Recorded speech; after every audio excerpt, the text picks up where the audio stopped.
Hey there, healthcare providers. Today I want to talk about something crucial in medical procedures: recorded informed consent.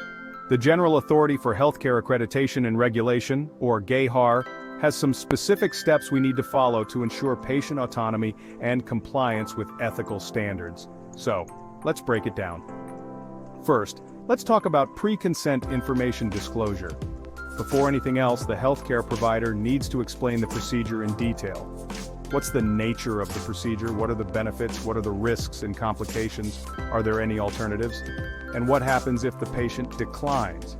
This info should be in plain language, no medical jargon. The patient needs to fully understand what they're getting into.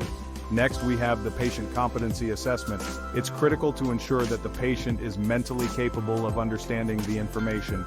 This includes a cognitive evaluation and, if needed, providing a qualified translator. Also, the consent must be voluntary, without any pressure or influence.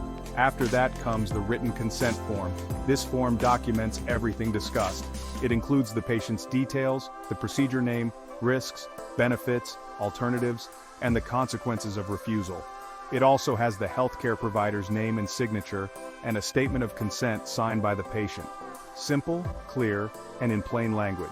Now, here's where it gets really important: recorded consent.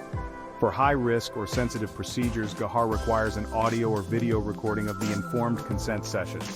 During this recording, the healthcare provider reiterates the key points, and the patient confirms their understanding and willingness to proceed. This serves as a legal safeguard for both parties. A witness might also be present to further validate the process. Once consent is obtained and recorded, it's documented in the patient's medical record. This becomes part of their permanent health file and can be used for any future legal or medical inquiries.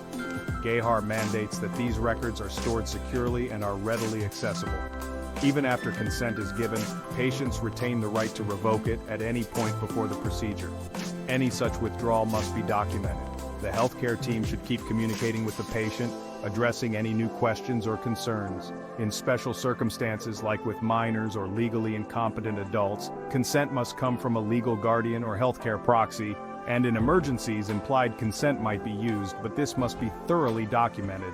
GAHAR also ensures compliance through regular audits and inspections. There can be penalties if informed consent processes aren't followed properly.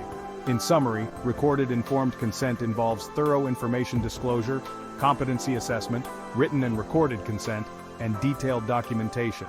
It's all about respecting patient rights and ensuring healthcare provider accountability. Thanks for tuning in. Stay informed, stay compliant. Catch you in the next video.